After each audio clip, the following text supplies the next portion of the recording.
Hey, it's me, Mark Wiggins, the speaker, man. I'm so excited to be here. You know what? I can't contain all the energy, but I'm going to try to reel it in so I can get my message out. And hope you got your pencils out. Hope you're on the timelines. You're ready to drop your hashtags because I'm about to give it to you quick, fast, and in a hurry. What are we talking about?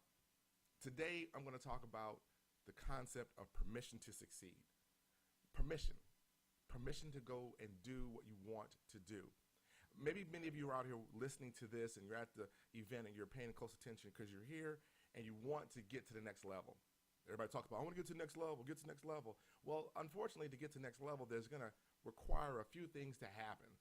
Number one, we need to recognize that we're on a level and we got to get to another level. The second thing we got to recognize is that in order to get to whatever said level you want to get to, you got to give yourself permission to go do it. You got to allow yourself to say, go. And the quicker we can get to saying to ourselves, let's go, we'll get there. The quicker we believe that we can give ourselves power to go, we'll get there. It's when you try to depend on others to tell you, go ahead, that you're going to struggle. When you consistently need other people to co-sign your dreams, it's not going to work for you. Matter of fact, right now, if you're writing in your notes, you're doing a hashtag success doesn't need a cosigner. That was a little bit long, but you get it. Success does not need a cosigner. Success needs for you to sign off on your own success. It's part of the process. But there's some things that have to happen before we get there. Let me back up a little bit. Let me tell you about myself. I grew up in Cleveland, Ohio, and spent all my life there, and I went to school in Alabama. But growing up in Cleveland, I did all the things. I played the sports. I played football. I played basketball. I didn't like the cold weather, and I didn't like getting hit. Went to the gym, and I started playing basketball. Grew 6 inches over the summer. Bam, there you go. Love basketball. The other sports, you did baseball. It was too hot outside. But then, kind of ironically, I played in some of the hottest gyms in the world and on the blacktop during the summertime because that's what we did as kids. It didn't really matter. We just did it. But even back then, we have been conditioned to ask for permission. Think about it. Think about it. You had to ask to go outside. You had to ask to come back inside. You had to ask for the keys to the car, ask her out or him out on that date, ask for their cell number or maybe their pager number, depending on how old you are. And now I got to ask you, hey, can I get you on Facebook, your Instagram, your LinkedIn? We're still trying to get permissions from people to do things that we need to do. But the issue becomes that when we were younger, we had this big pool of people around us who would endorse and say yes to. Yes, can I go outside? Yes. Can I have the car? Yes. But as we get older, the group gets smaller, and therefore fewer people are around to give us that yes we're looking for. So we wait for them. We need people to say it's okay to go. And I'm not talking about support. There's a difference. People support what you do. We got you, go ahead, we go ahead. And then there are people who you listen to and you won't move until you hear from that person. I'm waiting for my friend because my friend's always right. And my friend told me I can go do this. I'm going to go do it. Wrong answer.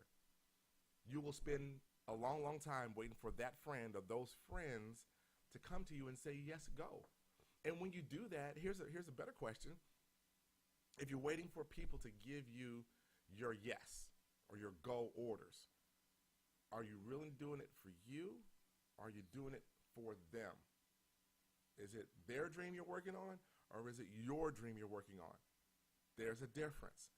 If you're waiting for those people to get on board and tell you to go and you will not move until they say go, you're working on somebody else's dream, somebody else's yes, the co-signer. Or if you just say to yourself, today, self, we're going to move forward and we're going to get this thing done. That's what I'm trying to help you with today.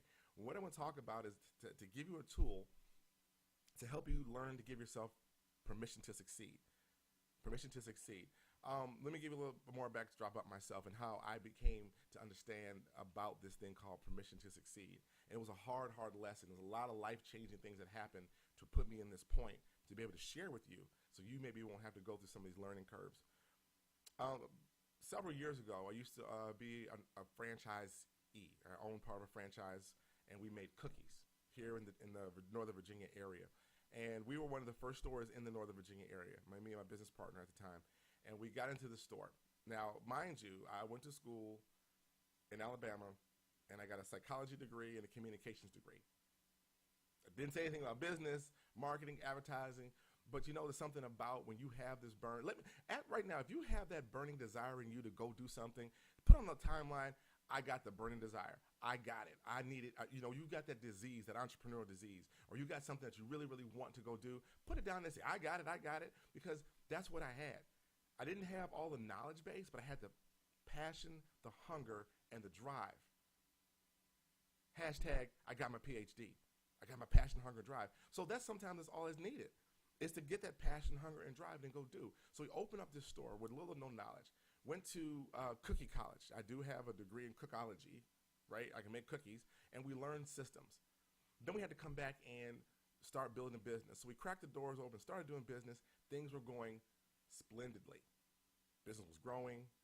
We still had the regular aches and pains of wondering if you're going to make payroll, pay taxes, keep the lights on. Small inconveniences, but they're realities, right? So we're going through all this growth and things are starting to happen, and the business is doing decently well. We become ranked in the franchise. We're one of the top 10 producing franchises in the company. Things are doing great. So we decided to expand. And while it wasn't, looking back on it, it wasn't the best thing to do at the time, but it was the right thing to do. I just needed to modify some stuff. So I had a bigger vision. I wanted a hub and spoke situation, one big plant and some other stores. I was going to have about 6, 7 stores, right? Because somebody else had it. And now I'm following somebody else's dream because they had it, I can have it too. So we opened up the big unit, and it didn't go as planned. Didn't get the business, didn't get the foot traffic, and the bills began to mount. The issues began to come, and all of a sudden, you're smacked in the face with the reality that this may not work, and we're going to make some adjustments. I remember clearly one afternoon when I had to make the decision. The landlord was willing to do some other stuff for us to help us keep us in the building, but I was not feeling it. I'm like, I want out of this. This is not going to work. But I didn't know how to exit a business. I knew how to get into one. I just walked through that process. I did not know how to get out of the business. So I did what most people do. I called my daddy. Picked him up, picked the phone, called my dad. Said, yo, Pops, what's going on, man? We need to talk. I got some news, some bad news, need to talk. Yeah, what you want? What you want? I said, well, Dad, I'm faced with this big decision. We're going to have to close the store up here, and I'm not sure. I'm feeling some kind of way about it. I feel like a failure, and I feel bad, and hello? Oh, okay, yeah, I'm sorry. I said, Dad, what are you doing? I got a major crisis going on here. What in the world are you doing? He was like, man, I'm watching Gunsmoke, dude. It's Wednesday afternoon. I watch Gunsmoke. Really, Dad? You're watching Gunsmoke right now? Yes. Okay. What is your question? I said, Dad, I want to know if I'm a failure right now because I feel some kind of way and the business is closing. And he says, yes, son, fortunately, you are a failure. Say what? He goes, you're a failure if you don't take anything out of this experience. If you don't take any knowledge with you from what you learned and apply it to what you want to go do next. Think about it, son. Your age, you're 26, 27 years old. You've done more at this moment than a lot of your peers. You've done more at this moment than a lot of people have done in their lives. You need to spend some time looking back at all your success. Stop focusing on the thing that didn't work this time and right now, and prepare to move yourself forward to do whatever's next. I said, wow, Dad, that's really insightful. Yeah. Hello? Gunsmoke. So what happened, my dad comes up, we move, we shut the store down, and we fall back into the main store. The main store is doing very well, but we still got the stigma of the closed business up in Maryland. Then, like most people around the world, that fateful day on September 11th, life changed as we knew it. Everybody remembers where they were. Here's what I was doing. I was on my way to the bank. I've already closed one store, feeling some kind of way about it. I'm now on the way to the bank to make a deposit. I walk into the bank and everybody's looking up at the TV. Like, hey, what's going on? Boom, Tower 1. Boom, Tower 2. Life changed because I couldn't deliver anymore. People stopped taking surprise packages of gifts because of the gift-giving industry.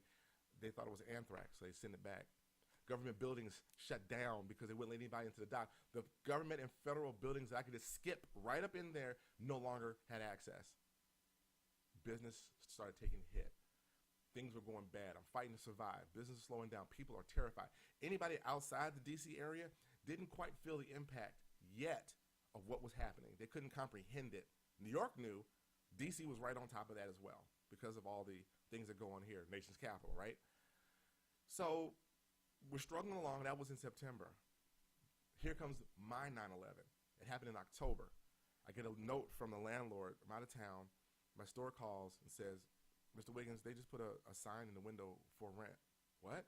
My lease is almost up for rent. So I call the landlord. What's going on? Hey, Mark, you know what? It's not you. It's us. We just don't think you're a fit anymore. We're not going to renew your lease. Thanks. Have a great day. What? I've got to close my business all the way down now. I got to shut my doors. It was hard. How do you tell people right before Christmas they don't have a job? How many of you out there have been in that situation yourself where you're working and doing all and trying to make a living and someone comes in and says, I'm sorry, my dream is over, therefore your job is over? Harsh, but real. So I had to deal with all that. And afterwards, here comes where the process started. Afterwards, I didn't think about it much because you know what? You got to grind, you got to keep the lights on, you got to keep the kids fed, keep home together, and it was very stressful. That day when I shut my door, not only did I lose my business, I ended up losing my marriage behind it. I lost friends behind it.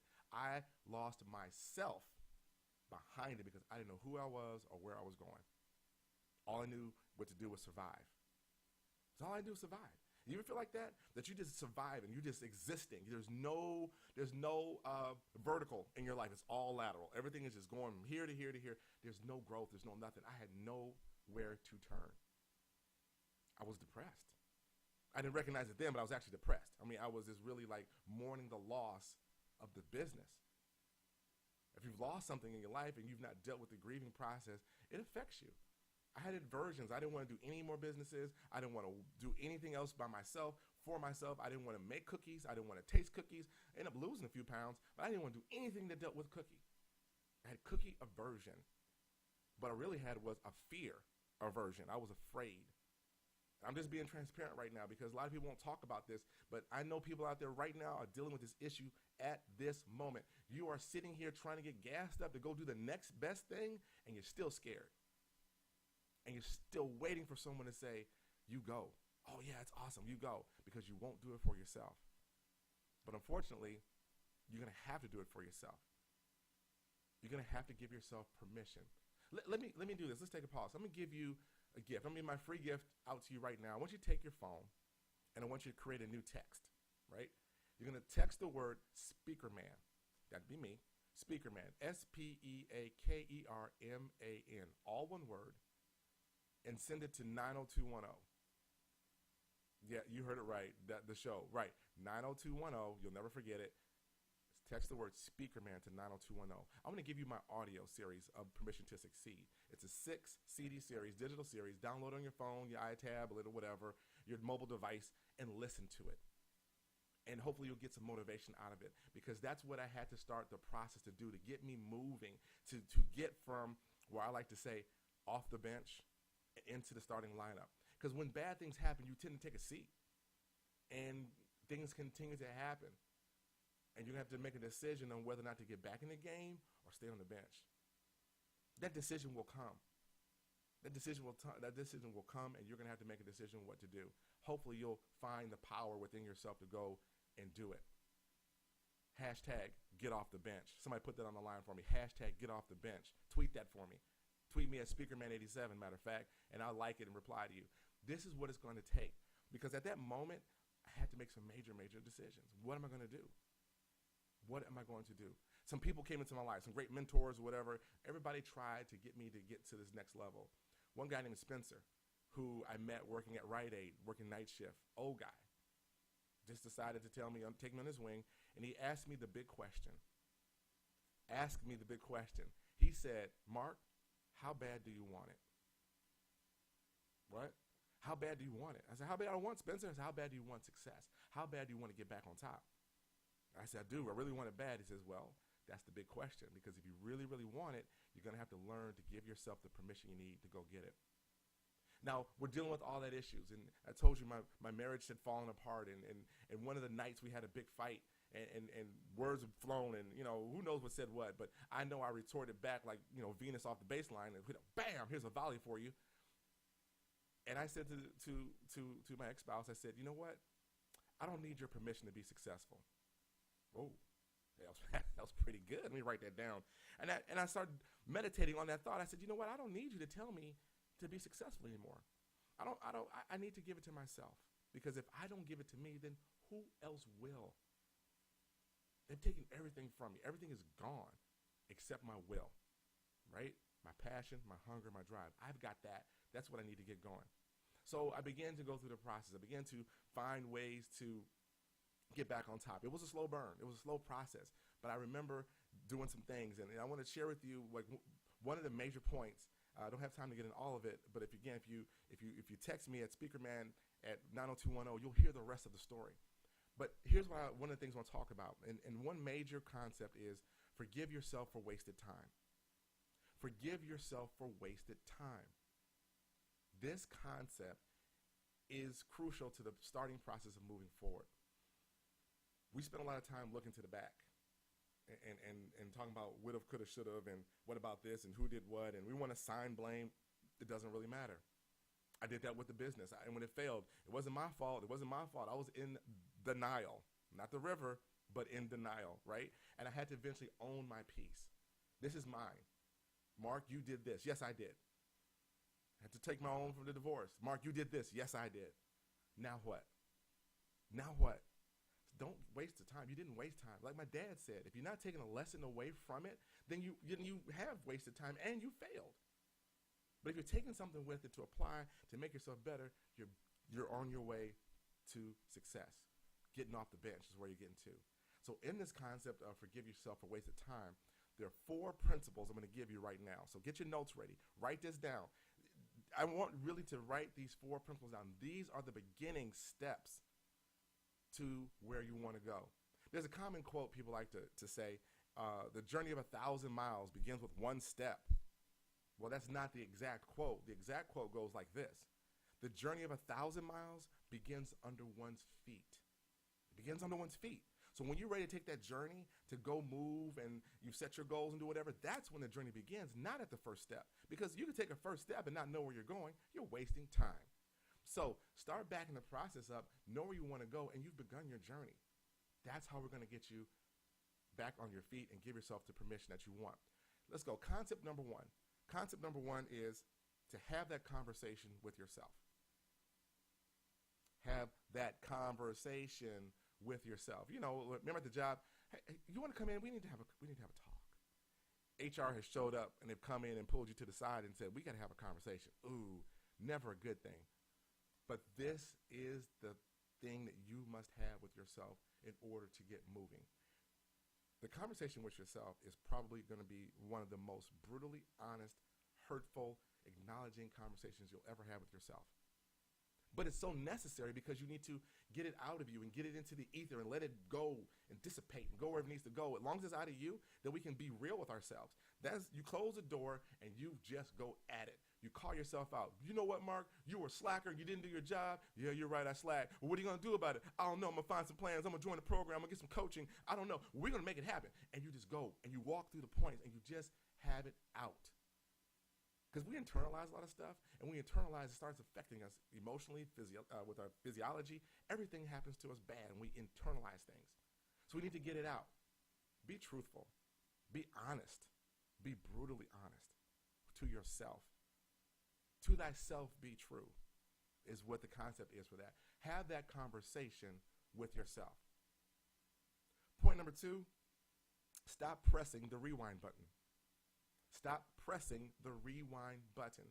My son, when he was younger, drove me bananas watching TV on Saturday morning because he figured out how to rewind the VCR. I'm like, dude, can you let it play? But this is funny. No, it wasn't as funny as it was the first time. Although he rewound it and laughed, we do the same thing, but we ain't laughing. Unfortunately for us, when he rewound that button, he was going back for the emotion that was evoked the first time. The laughter, the happy. We press the rewind button and we go back and grab all the negative and all the pain and all the hurt and we relive it and we feel it. You ever go back and tell a story and you find that you told the story one way, the original way that it happened, and then 30 times later, 30 renditions later, that story has kind of modified and grown and got a little deeper. Here's why. When we tell the story, we got to add more emphasis to get the emotions back up to where they were originally. That's wasted time right there. Stop rewinding stuff. Now, don't overlook the lessons that need to be learned from history because, People who don't know their history are doomed to fail. Go back and get the life lessons. I still fall back to those days of the cookie store.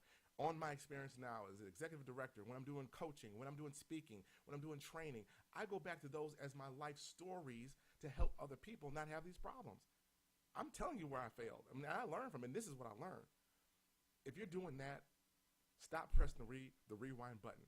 Somebody say hashtag fast forward. No more rewind, fast forward, right? We don't want to go back and evoke emotions anymore. That's a waste of time and energy. Point number 3, begin where you are. Starting over is not an option. Begin where you are. Starting over is not an option. You're sitting there listening to this show, all these great speakers, all this great content, all of these things just coming at you. And some of you are going to make the decision to start.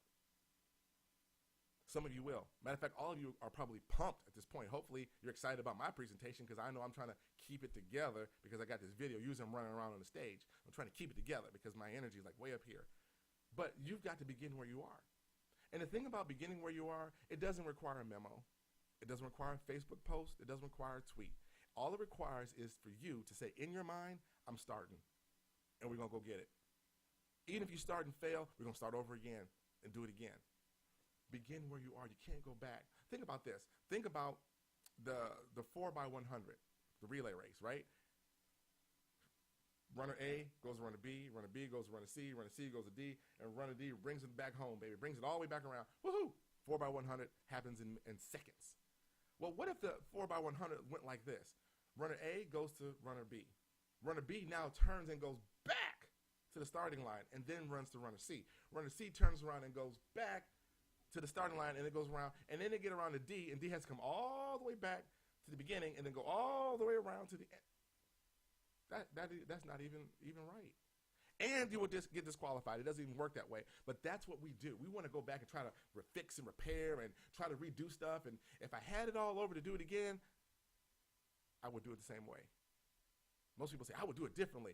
You can't do it differently because you've got knowledge, and you can't unlearn stuff. What I learned in that cookie store, if I went back and did a cookie store, it would be totally different.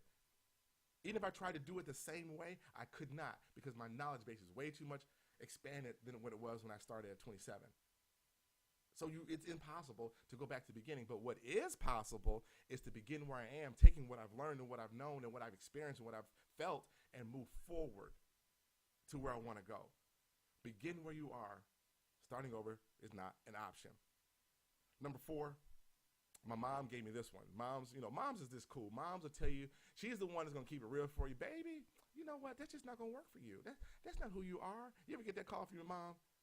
Hashtag love mom. Right now, put it on the line. Hashtag love mom. And thanks, mom. Thanks, dad. Because my mom talked about silencing the whispers. And I was like, Mom, what are the whispers? That group back in the day, the whispers, I don't turn them down. You want me to turn down the whispers? I like the whispers. They actually can sing. She's like, no. The whispers is that internal voice that gives you conflict. The one that tells you you're not good enough. The one that tells you you're not strong enough. The one that tells you that, you know what, they were right about you. You can't. They were right about you. There's no way you can make this happen. The whispers are your enemy. There's another voice that's happening inside of you that says that you can do it. There's another voice inside you that says you should do it. You are the best. You are the one. And you need to listen to that whisper, not the bad whisper. Shuttle the noises down so we can clear our mind and make better decisions. Are you out there fighting the whispers? I bet you are. I know you are because we all deal with whispers. Even now, I deal with the whispers. When I go to get on stage in front of a group of people, I still get to feel, dude, you really think you're worthy to get on the stage? Then the other side comes in and elbows the other person. Yeah, he's worthy. He's the man. My ego kicks in. I'm ready to go. But I still have whispers. But you need to deal with your whispers because if you don't, they will always hold you back. And some other whispers are the people trying to tell you it's okay, you can go be successful. See, that's permission from other people. You don't need it. You need permission from yourself to be successful. Hashtag success is personal. Success is personal. What do you mean when you say success is personal? Well, when you're trying to regulate what you think you've done in life, remember my dad told me to go back and look at things I've done. That was my success. I was gauging success as having this great big store with all these things going on. And my dad simply said, your success is going to have to be right now the things that you've done that you've completed that most people have not done. Success. We've forgotten what success looks like. Hashtag success is personal. Put it on your line right now. Write it down. Put it on a sticky note. Put it on your forehead. Pow. Success is personal. Put it on your phone that you open 400 times a day. And remind yourself success is personal. Because until you recognize that, and until you recognize that you have to give yourself permission to do it, it's not going to happen. This is what it's going to take to get off the bench and move to the starting line of life. So what happens to the rest of the story? So after the stores were closed, I tried to get myself back together, and I wanted to do speaking, and I wanted to do some work, so I finally get a job. And I took a job as an executive director. And the first few days, I sat in my seat and twiddled my thumbs. I didn't know what to do. I had come back, got to the top. I was back to making decisions, and I was afraid. I was afraid that I would repeat myself. When we had slow days, what came to mind? The whispers. Oh my God, we're going to close. We're going to fail. I can't let this business after 50 years close under my watch. Silence the whispers. You're going to be fine. What did we do when we were faced with this last time? Oh, I know what we did. We did more marketing. I know what we did. We did this. And now, all of a sudden, you're able to fight your way through, and you're delivering and do what you need to do. Right now, someone's dealing with that. I want to help again. I want to help you. So here's my offer. This is the big offer. This is the bonus offer. If you're texting me right now, Speaker Man, to 90210, and you get my audio series, what I will do is you will be able to get some one-on-one coaching with me. I'll call you, we'll chit-chat, we'll talk about some issues, and we'll go through some questions you may have. And listen to the audio first. Listen to all of the audio first. Make sure it's 6 audio series. Download to your iPhone, your iPad. Speaker Man, 90210. Do it right now. When you do that, then I'll call and reach out to you. And then we can have some one-on-one coaching. And I want to help you get off the bench because that's what I'm about. Zig Ziglar said it best. If you help enough people get what they want, you get what you want. And I need you to be successful. We need you to be successful because that is what we want at the end of the day. Now, there's more processes to go through. Like, we don't have time to go through all of them. But the key component we talked about now, forgive yourself a waste of time, is crucial to your growth. What are your plans? What are your dreams? Have you shared them with anybody? Did somebody ever tell you that your dreams are stupid? I have this phrase that I make my group say. It says, my dreams are just as stupid as yours. You say it. Say it again. My dreams are just as stupid as yours. Now let me clean that up for you.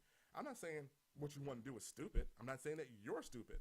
I'm just letting you know that because your dream sounds so crazy to other people, I got a crazy dream too. And when you hear my dream, you're going to go, dude, that's crazy. It's actually stupid. I'm going to say, your dream is stupid too. Ha ha. Step 1, get out and ether. We don't care. I don't care if you think my dream is stupid. It's my dream. So if it's my dream, I don't need your permission to go do it. See how that works? See, if it was your dream, then I would need to give you permission? No. If it's your dream, you give yourself permission. There is the catch. Learning to give yourself permission to succeed. That's what I got for you right now. Again, I'm Mark Wiggins, the Speaker Man. You can hit me up on all social media, SpeakerMan87, except for Pinterest. I don't do Pinterest. SpeakerMan87. I love to hear from you. Again, get the audio, text Speaker Man to 90210. Get my audio series. Get some one-on-one coaching with me. Let's get you off the bench and into the starting lineup of life. Again, I'll leave you with this.